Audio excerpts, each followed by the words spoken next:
నమస్తే, welcome to big TV. అయితే గతంలో మనం మాట్లాడాము, భవితకి సంబంధించి తన ప్రియుడిని కూడా ఎక్స్క్లూజివ్గా బిగ్ టీవీతో చూపించే ప్రయత్నం కూడా చేశారు. అయినప్పటికీ శ్రీనివాస్ నిజమైన కార్తికేయ అని చెప్పడానికి ప్రూఫ్స్ ఏంటి అని చెప్పి కూడా చాలామంది వాళ్ళు క్వశ్చన్ చేస్తున్న సందర్భాలు కూడా ఉన్నాయి. అండ్ ప్రజెంట్ మళ్ళీ వాళ్ళు వీళ్ళైతే ప్రెస్ మీట్ పెట్టడం జరిగింది. అసలు ప్రెస్ మీట్ పెట్టిన తర్వాత ఏ ప్రూఫ్స్ చూపిస్తారు, వీళ్ళు నిజమైన నాగకన్యలా లేదా, లేకపోతే వీళ్ళకి గతం గుర్తుందా లేదా అన్న దాన్ని ఏమైనా చెప్తారేమో అనుకుంటే ఇక్కడ కూడా ఫ్లాప్ అయినట్టే కనిపించింది. అయితే ప్రజెంట్ భవితతో మాట్లాడదాం, అసలు ప్రెస్ మీట్ ఎందుకు పెట్టారు, వీళ్ళ యొక్క మోటివ్ ఏంటి అన్న విషయాలు ప్రతిదీ కూడా వాళ్ళ మాటల్లో తెలుసుకుందాం. ఎస్ భవిత, ప్రెస్ మీట్ పెట్టావు, పొద్దున్న నుంచి మీడియా అంతా కూడా ఇంతమంది వస్తారని కూడా నేను కూడా అనుకోలే. మరి ఇంతమంది వచ్చిన తర్వాత మొత్తం అందరినీ కూడా నిరాశపరిచి మళ్ళీ అట్లనే వెళ్ళిపోతున్నారు, ఒక క్వశ్చన్ మార్క్స్ తోనే వెళ్ళిపోతున్నారు. ఎటువంటి ప్రూఫ్స్ మీరు చూపించలేదు. సరే, నేను రాసిన నాకు కనబడే అని చెప్పాను కదా, కనబడిన సంబంధించిన ప్రతిదీ మీకు నేను పంపిస్తాను, మీరు అక్కడ యాడ్ చేసుకోండి. కనబడిన ప్రతిదీ అంటే ఏం పంపిస్తాం అంటే నాకు అప్పుడు ఏమేమి జరిగింది నేను రాసుకునేటని కొన్ని మీకు రాసినట్టని ఫోటో తీసి మీకు పంపిస్తాను. ఓకే, నువ్వు ఆల్రెడీ ఒక పేపర్ పంపించావు, భూలోకం టు నాగలోకం అని ఏదో పంపించావు కదా, అది సినిమా కూడా ఉంది కదా, నాగలోకం టు భూలోకం వయ్యా యమలోకం అని చెప్పి. నువ్వు ఆ స్టోరీ రాసుకున్నావని ఎందుకు అనుకోకూడదు? ఇప్పుడు నేను కూడా చాలా కథలు రాసుకుంటా, వెబ్ సిరీస్ కోసమనో సినిమాల కోసమనో, అది నేను గత జన్మ అని చెప్పి నేను పెడతా అంటున్నారు కదా. ఒకవేళ అప్పుడు నేను నిజంగానే స్టోరీ రాసుకుని ఉంటే అది రియల్గా అక్కడ ఉండాల్సిన అవసరం లేదు కదా. ఉండాల్సిన అవసరం ఉందా? ఓకే, లేదు. విగ్రహాలు లేకపోతే కనుక మీరు నన్ను ఫేక్ అని నమ్మండి, విగ్రహాలు ఉంటే కనుక మీరు నన్ను నమ్ముతారు కదా. సరే, విగ్రహం ఉందనుకో, ఎంతో మంది యోగులు ఉన్నారు, ఋషులు ఉన్నారు, ఎప్పటి నుంచో దైవానుగ్రహం కలగాలి అని చెప్పి చాలా మంది ఏమంటారు పూజలు చేస్తున్న వాళ్ళు కూడా ఉన్నారు, పూజారులే ఉన్నారు అనుకో. వాళ్ళ కళ్ళల్లో కనిపించి నేను ఇక్కడ ఉన్నాను, నన్ను తవ్వండి, విగ్రహాన్ని బయటికి తీయండి అని చెప్పి వాళ్ళకి చెప్పకుండా నీకెందుకమ్మా చెప్తారు? నీ చేత ఎందుకు తీయించుకుంటా? తీయాలంటే నాకు సంబంధించి అప్పుడు మేము పెట్టిన విగ్రహం అది, మేము పెట్టిన విగ్రహం అది. నువ్వు పెట్టిన విగ్రహం అనుకో, నువ్వు పుట్టలేదా అనుకో, వేరే వాళ్ళకి ఎన్ని విగ్రహాలు వాళ్ళ బయటకు వచ్చి స్వయంభూగా వెలిసిన సందర్భాలు ఉన్నాయి కదా, వాళ్ళ కళ్ళల్లో కనిపించి వాళ్ళకి చెప్తారు కదా అవి తీయమని. నాకు తెలియదు, మీరు ఏమో దేవుడు అప్పుడే బయటికి రావాలనుకోవట్లేదేమో, కలియుగంలో జరుగుతున్న ఇవన్నీ కూడా దారుణాలని చూసి అయినప్పుడు బయటికి రావాలనుకోవట్లేదేమో కదా. నేను అప్పుడే బయటికి రావాలనుకోవట్లేదు, ఇంకా కలియుగం అంతమైపోయిన తర్వాత కొన్ని ఉన్నాయి చూసావా సైన్స్, అవి అప్పుడే ఆయన బయటికి అనుకొని ఉండొచ్చు కదా. అప్పటి వరకు ఎందుకు ఆగలేకపోతున్నావు? అప్పటి వరకు నీ చదువు ఇవన్నీ కంటిన్యూ చేయొచ్చు కదా, ఇవన్నీ కూడా వదిలేసుకోవడానికి. నేను కంటిన్యూ చేయడానికి నేను చాలా ట్రై చేస్తాను, నా వల్ల అవ్వట్లేదు. స్టడీ పరంగా చేసినప్పుడు నాకు హెడేక్ వస్తుంది. డాక్టర్స్ కూడా నేను చెప్పాను, నేను ప్రతిదీ పిన్ టు పిన్ చెప్పాను డాక్టర్స్కి చిన్నప్పటి నుంచి. సో నీకు ఏంటంటే చదువుకోవడం ప్రాబ్లం, అయితే నీకు ఈ ప్రాబ్లమ్స్ కాదు. నాకు ఇవి గుర్తులు రావడం వల్ల నా ప్రాబ్లం అంతా. ఆ గుర్తులు రావడం నీకు ఒక ఫ్రాక్షన్ ఆఫ్ సెకండ్సే కదా ఉంటుంది, తర్వాత నీ లైఫ్ నువ్వు లీడ్ చేయొచ్చు కదా. చదువు, పిల్లలు ట్రై చేశాను, పిల్లలు ఇవన్నీ కాదు.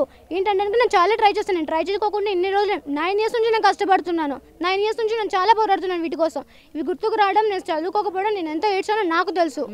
ఇప్పుడు విజయనగరం నాది, విజయనగరమే ఓకేనా. నేను పుట్టి పెరిగింది విజయనగరము, రాజము, రణస్థలపురము, ఇవన్నీ కూడా నాకు తెలియని ఏరియా అంటూ ఏమీ లేదు. ఓకే, అక్కడ దేవాలయాలు ఎప్పటి నుంచో ఉన్నవి. ఇప్పుడు ఆస్ట్రాలజీ మొత్తం కూడా అందరూ కూడా పునరావస్థ వాళ్ళు వస్తున్నారు, తవ్వుతున్నారు, విగ్రహాలు తీస్తున్నారు. అక్కడికి వచ్చాడు విగ్రహాలు ఉన్నాయో లేదో ఒకసారి చెక్ చేసుకోమనండి. ఒకవేళ వాళ్ళు ముందు చెక్ చేస్తారు కదా, ఉన్నాయా లేవా అని చెప్పేసి వచ్చి చెక్ చేయండి. నేను ప్లేస్ చెప్తాను, ఎక్కడ లోపల ఉన్నాయో నేను చెప్తాను. అక్కడికి వచ్చాడు స్కాన్ చేస్తే మీకు తెలిసిపోతుంది కదా, తవ్వాల్సిన అవసరం కూడా లేదు కదా, మీరు స్కాన్ పెట్టి చేస్తే తెలిసిపోతుంది కదా. ఓకే, మరి వాళ్ళు అక్కడ స్కాన్ చేయలేదంటావా? మరి అక్కడ గుడి కట్టిన వాళ్ళు స్కాన్ చేయలేదంటావా? అక్కడ విగ్రహాలు ఉన్నాయని మళ్ళీ కొత్తగా విగ్రహాలను తయారు చేసి పెట్టాల్సిన అవసరం ఏమి? అసలు కాదు, ఎక్కడ ఉన్నాయో కూడా తెలియదు పూర్తిగా. ఎక్కడ ఉన్నాయో ముందు అతనికి తెలియదు, అక్కడ ఉన్నాయని తెలుసు కానీ ఈ పర్టికులర్ ప్లేస్ లో ఉన్నాయని అతనికి తెలియదు. ఇంకా అక్కడ శివుడు విగ్రహ రూపంలో ఉన్నాడా లేకపోతే మనిషి రూపంలో ఉన్నాడు? విగ్రహ రూపంలో ఉన్నాడు. విగ్రహ రూపంలోనే ఉన్నారు. ఓకే, అది తెలిస్తే ఆ ఊరికి లోక కళ్యాణం కలిగే ఛాన్సెస్ ఉన్నాయా, లేకపోతే ఏదైనా అరిష్టం జరుగుతుంది? మంచిది జరుగుతుంది కానీ చెడేం జరగదు. తీసిన తర్వాత ఏం చెడేం జరగదు. ఇది నేను చెప్తా కదా, విగ్రహం బయటకు తీస్తే మంచి జరుగుతుంది అని నేను కూడా చెప్తాను. నువ్వు చెప్పే దాంట్లో ఏముంది? ఇప్పుడు విగ్రహం తీయకపోతే నాకు ఎఫెక్ట్ అని చెప్పాను, చాలా మందికి ఎఫెక్ట్ అని చెప్పాను. తర్వాత వచ్చేసి విగ్రహం తీస్తే ఎవరికి ప్రాబ్లం జరగదు, తీయకపోతేనే ఎఫెక్ట్. ఇప్పుడు ఇన్ని సంవత్సరాలు నేను తీయలేదు కదా, ఇప్పుడు ఆ ఊరికి ఏమైనా ఎఫెక్ట్ జరిగిందంటావు మరి విజయనగరంకి? చాలా జరగలేదు కదండి. ఏం జరిగింది సార్? జరుగుతాయో లేదు తర్వాత చూడండి. సరే, తర్వాత చూడండి కాదు, ఇప్పుడు నువ్వు చెప్పు, నేను రాసి పెట్టుకుంటా. వీడియో పరంగా ప్రూఫ్స్ మా దగ్గర ఉంటాయి కదా. రేపు పొద్దున ఎప్పుడైనా విజయనగరంలో ఏ ప్రళయాలు వచ్చినా లేకపోతే భూకంపాలు వచ్చినా ఆ రోజు భవిత చెప్పింది కదా అందుకనే వచ్చా అని చెప్పి మాకు వీడియో పరంగా మేము వేసుకుంటాం. చెప్పాను కదండి, కేరళ తీయకపోతే ఇలా ప్రళయాలు వస్తాయని చెప్పేసి జాతకం చెప్పే వాళ్ళని 2025లోని జాతకం ఏ విధంగా ఉంటుందో చెప్పండి అంటే వేణుస్వామి కూడా చెప్పాడు కదా. ఇంద్ర నువ్వు చెప్పేది ఏముంది, నేను చెప్తా. 2025 ఇది క్రోధినామ సంవత్సరం అనుకో, 2024 మొత్తం కూడా యుద్ధాలు జరుగుతాయి, వైరస్ వస్తుంది, అన్నీ వస్తాయి, నేను చెప్తా. అంత మాత్రం నేను అయిపోతానా?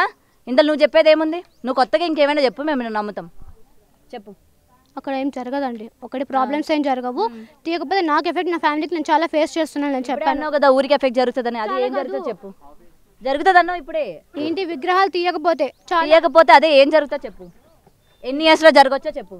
నేను విగ్రహాలు తీయలేకపోతే కనుక నేను బ్రతికున్నంత వరకు నేను ట్రై చేస్తూనే ఉంటాను విగ్రహాల కోసం. తీయకపోతే ఏం జరుగుతుందో చెప్పు, ఎన్ని సంవత్సరాల్లో జరుగుతుందో. భూకంపం వల్ల అవి ఎప్పుడూ వస్తున్నాయి, అవి నేను చెప్తా ఎప్పుడూ వస్తాయి, అవి ఎప్పుడూ వస్తాయి.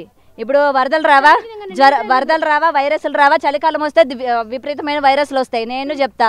నెక్స్ట్ కొన్ని నెలలు వస్తే వర్షాలు వస్తాయి, అది నేను చెప్తా. ఇవన్నీ కూడా వచ్చేవి, అవి జనాలు అందరూ కూడా అనలైజ్ చేసి చెప్పేస్తారు. అనలైజ్ చేసి చెప్తున్నారు కదా. ఇవి కాకుండా ఇంకేం జరుగుతుందో చెప్పు. విజయనగరంలో ప్రపంచం ఉండదండి. బల్లగుద్దు చెప్పు, ఏం జరుగుతుందో బల్లగుద్దు. ఉండదు, ప్రపంచం ఉండదు. ఎందుకు ఉండదు? ఉండదు, కావాలంటే ట్రై చేసుకోండి. అంటే వీరబ్రహ్మం గారు రాసిన దానికన్నా నువ్వు రాసే తలరాత ఇంపార్టెంట్ అంటావా? వీరబ్రహ్మేంద్ర స్వామి రాసేట జరుగుతుంది కదా, యాక్సెస్ జరుగుతుంది కదా. అవును, ఆయన రాశాడు కాబట్టి జరుగుతుంది. ఇప్పుడు నువ్వు చెప్పేది కూడా ఏం జరుగుతుందో నాకు చూపి, ఏం జరుగుతుందో చెప్పు. ఎన్ని సంవత్సరాల్లో ఆ విగ్రహం బయటికి తీయకపోతే ఇన్ని సంవత్సరాలకి ఇది జరుగుతుంది అక్క అని నువ్వు నాకు కరాఖండిగా బల్లగుద్ది చెప్పు. అప్పుడు విజయనగరం ప్రజలు నమ్ముతారు. నేను విజయనగరంలోని మా ఊర్లో ఉన్న వాళ్ళందరికీ నేను చెప్తా, ఇది తీయకపోతే ఇక్కడ ఇది జరుగుతుంది అని చెప్పి బిగ్ టీవీ తీసుకుపోతా. నేను అడి తీసుకెళ్ళి విగ్రహాలు తీస్తా.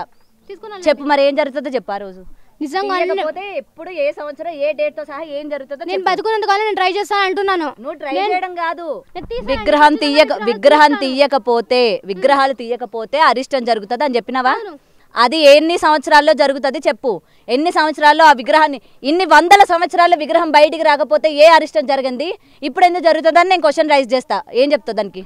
నేను బతుకున్నంత కాలం నేను తీయడానికి ట్రై చేస్తాను. నువ్వు ఒకటే ఆన్సర్ తిప్పి చెప్పకు భవిత, ఒకటే ఆన్సర్ చెప్పకు. నేను అడిగిన క్వశ్చన్ కే నేనేం చేయాలి? నమ్మనప్పుడు ఇవి వస్తాయని చెప్తుంటే మీరు ఏమని చెప్తున్నారు? అన్ని వస్తాయి, నార్మల్ గానే వస్తాయి అంటున్నారు కదా. భూకంపాలు ఇప్పుడు రావట్లేదా, జపాన్ లో రావట్లేదా చెప్పు. ఇవన్నీ కూడా ప్రకృతి వైపరీత్యాలు జరుగుతాయి. అదేదో నువ్వు విగ్రహం తీయకపోతే జరిగే ప్రకృతి వైపరీత్యాలు కావు అవి. అర్థమైందా? సరే, ఎన్ని సంవత్సరాలు అది తీయకపోతే ఏం జరుగుతుందో అది చెప్పు నువ్వు నాకు. నేను విజయనగరంలోని నేను ప్రతి ఒక్క దేవాలయం నాకు తెలుసు. విజయనగరం నేను పుట్టి పెరిగిన ఊరు. ఒకటి నేను చెప్తున్నాను కదా, ఏమని చెప్తున్నాను, విజయనగరంలో రాముడు మందిరం ఉంది కదా, దాని బ్యాక్ సైడ్ వెళ్ళి చెక్ చేసుకుని అక్కడ నిజంగానే టెంపుల్ ఉందో లేదో ముందు ఒకసారి చెక్ చేసుకోండి. నువ్వు నేను అడిగిన క్వశ్చన్కి ఆన్సర్ చేయట్లేదు అంటే నువ్వు ఇక్కడే అబద్ధం అని నేను ప్రూవ్ చేస్తా. మరి నేను అడిగిన క్వశ్చన్కి ఎందుకు ఆన్సర్ చేయట్లేదు నువ్వు? నేను బతుకున్నంత కాలం నువ్వు బతుకున్నదంతా చెప్పకు, తిప్పి నువ్వు అదే ఆన్సర్ చెప్పకు. ఖచ్చితంగా విగ్రహాలు తీస్తా. ఎప్పుడు తీస్తావు? నాకు నమ్మకం ఉంది. ఎప్పుడు తీస్తావు? నేను ఖచ్చితంగా ట్రై చేస్తాను. ఎప్పుడు తీస్తావు? ఎప్పటికి ట్రై చేస్తావు? ఎప్పుడు ఎంతమంది ప్రజల్ని ఇట్లా చేస్తావు? ఎవరు సపోర్ట్ చేయాలి? నీకు దైవ సంకల్పం ఉన్నప్పుడు, నువ్వు ఒక నాగరాణి అయినప్పుడు, నువ్వు ఒక దేవకన్య, ఒక రాజు కూతురు అయినప్పుడు నీకు ఒకరు సపోర్ట్ ఎందుకు? దైవమే నీకు సపోర్ట్ చేస్తుంది కదా, ప్రకృతి నీకు సపోర్ట్ చేస్తుంది, ప్రకృతి నీకు అండగా ఉంటుంది. నువ్వు నిజమైన నీకు దైవ స్వభావం ఉంటే, దైవ అనుగ్రహం ఉంటే మా సపోర్ట్ ఎందుకు? నీకు ప్రజల సపోర్ట్ ఎందుకు? ఆటోమేటిక్గా అలా జరిగి. ఒక నిమిషం, ప్రజలు నేను కావాలని ఏంది విగ్రహాలు తీసినప్పుడు పూజలు చేయడానికి నేను అడిగాను, అంతవరకు గుడిని తీసుకుంటాను. నువ్వు అది తీస్తే ఆటోమేటిక్గా ప్రజలు వస్తారు, పూజలు చేస్తారు. సరే, నువ్వు ఫేక్ అంటా భవిత, నువ్వు ఫేక్. సరే, ఇప్పుడు మీరు ఫేక్ అని అనుకోండి కాదు, నువ్వు ఫేకే. సరే, ఫేకే, ఓకేనా? మీరు ఫేక్ అనుకుంటున్నారు కదా, అనుకోండి కాదు. నేను అడిగిన ఒక్క ప్రశ్నకి కూడా నువ్వు ఆన్సర్ చెప్పలేకపోయా. నువ్వు రియల్ అని నేను ఎట్లా నమ్ముతా, ప్రజలు ఎలా నమ్ముతారు? ఒక్క ప్రశ్నకి కూడా నీ దగ్గర ఆన్సర్ లేదు. నువ్వు దేవాలయాన్ని ఎప్పుడు తీస్తావో నువ్వు చెప్పలేదు, తీయకపోతే ఏం జరుగుతుందో కూడా నువ్వు చెప్పలేదు. తీయకపోతే ఏం జరుగుతుందో చెప్పు. తీయకపోతే ఏం జరుగుతుందో చెప్పు. ప్రళయాలు కాకుండా విజయనగరంలోని ఈ బార్డర్లోని ఈ ఊరు నాశనం అవుతుంది అక్క. విజయనగరంలో ఈ ఊరు నాశనం అవుతుంది. ఈ విగ్రహం తీయకపోతే ఈ ఊరు నాశనం అవుతుంది అని చెప్పు. లేకపోతే ఆ వంశానికి సంబంధించిన వాళ్ళు నాశనం అవుతారని చెప్పు. అప్పుడు చెప్పు, నేను నమ్ముతా.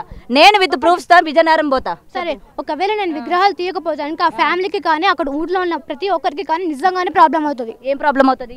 మొత్తం అనేది సునామీ రావచ్చు, ఏమైనా రావచ్చు. సునామీ వస్తుందంటావు? విజయనగరంలో సునామీ వస్తుందంటావు? ఇంకా ఎన్నేళ్లలో వస్తుందంటావు?